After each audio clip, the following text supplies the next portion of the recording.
Hello, welcome to Monaco, where we are lining up for the start of the Grand Prix. You can see there, Piquet is on pole. It's not the entire story of the session, because he had Nikilauda actually was quickest in qualifying before it was stopped. A few drivers gained when qualifying was restarted. Piquet was one of them, gained the pole ahead of Nikilauda, who thought he'd found his qualifying pace, but then it went off. Mansell, I think, was another driver to lose, and Rosberg gained because he was down in the midfield until that. Piquet is on pole, Lauda is second, Prost is third, so Lauda is much stronger this weekend. De Angelis fourth, he's pretty solid and reliable for Lotus, isn't he? Warwick starting fifth, Alboreto sixth. Ferrari's performance, it wasn't that strong in France, was it? They only got third and fourth, back to where it was at the start of the season after a couple of races where they really pushed what they were capable of. But yeah, now they're back in sixth and seventh. Rosberg in eighth. Mansell dropped to ninth following the restarted qualifying session. Senna in 10th in the Tolman. Patrese, Tombe, and then going further back. So just reflecting on the job Nikilauda is doing, because so far this year, 11 points. His teammates got 33. He's only fifth in the World Championship.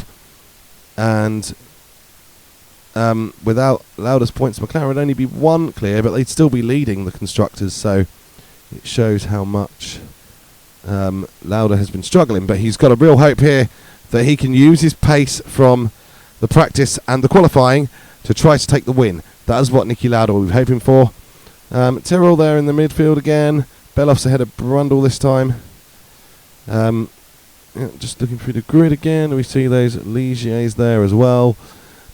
I'm hoping that this is going to be a great race, the first race in a while in this channel, so fingers crossed for an exciting one, because if you remember at Dijon we raced as Piquet and it was a real struggle, that Grand Prix.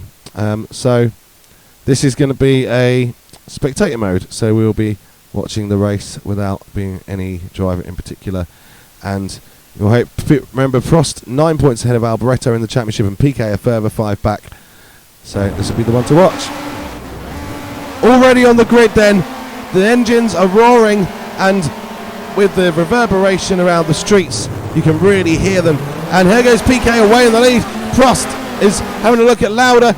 Lauda is going to defend her and hold on to second place. So there we go, De Angelis holds fourth. It's pretty much as they started. I think Rosberg has got ahead of Alboreto, and Piquet leading, actually pulling away quite swiftly as well. Nelson Piquet doing a very good job here already, although Lauda has now closed that back in as they come down towards the hairpin here. And he's actually having a look at Piquet. This is getting close. How racy does Nicky want to get to try to get his season underway and try to catch up? No, I don't know. Is that Ferrari? That's a Ferrari without a rear wing. Alboreto has lost that rear wing. We didn't see the incident, but we can see behind it the queue, the traffic jam. And Senna has made a great start. He's gone from 10th to 7th. Surely that'll be 6th when he passes Alboreto, who will surely have to give way at some point with the damage on his car. Piquet still leading as they come through towards the swimming pool this time. Lauda is all over him. He's got the pace, clearly, but almost risking his suspension.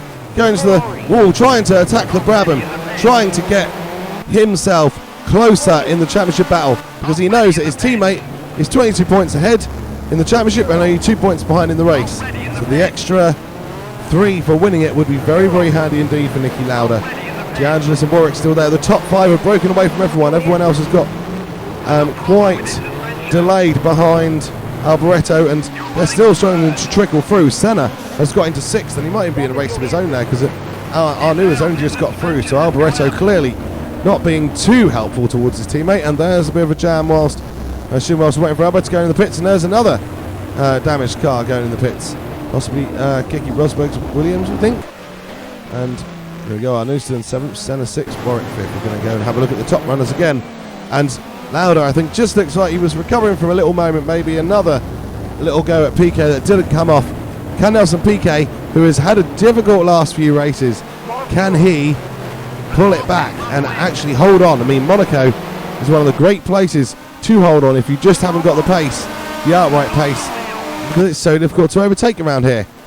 And Piquet coming about half distance now, and Piquet is still leading. I wouldn't say comfortably, because Lauda is right there. Prost is still keeping a watching brief. He knows that he'll be the man to benefit should these two have a collision, and still Piquet is holding back Nikilauda, and we are watching those three plus De in the background. Way around. Patrese just lost his front wing, we're hearing. And Piquet just clips, and Lauda does the same actually. They're all just clipping their rear suspensions on there, but again, getting away without too much damage. And I think they do say you've got to be prepared to nudge the barriers around Monaco to be fast. Lauda has really, he's pushing so hard, he's now made another mistake and dropped further back. And Prost now will get to have a little look at his teammate. Senna still in 6th in the Tolman, and he's having a decent race, and he's Senna qualified 10th. I think the last race was a bit difficult for Senna, wasn't it? So here to be able to get back into the points in that Tolman is very good going. Arnoux 7th, and really not able to make much of an impact in that Ferrari.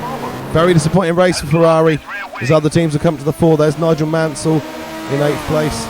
He would have been hoping to have achieved far more today. But let's have a look back towards the front, because you've got the McLarens still trying to chase down Piquet, and Lauda once again has closed in. He's looking very, very good, but he's running out of time, Nikilauda now. He is very much running out of time. He's got maybe one more attempt to pass Piquet, but is it going to happen?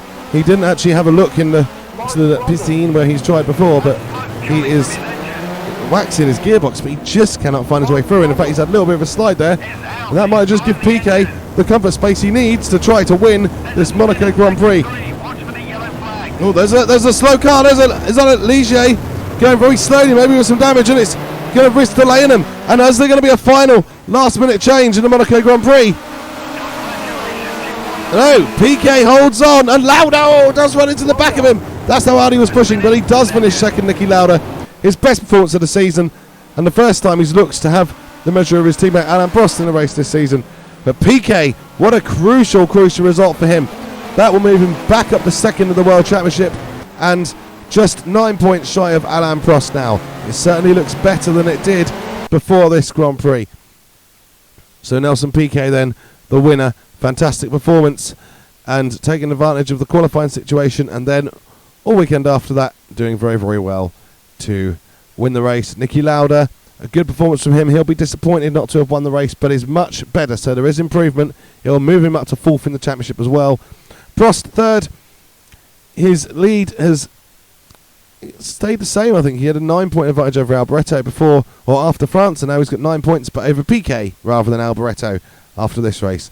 De Angelis 4th, Derek Warwick 5th, and Ayrtonsenna 6th.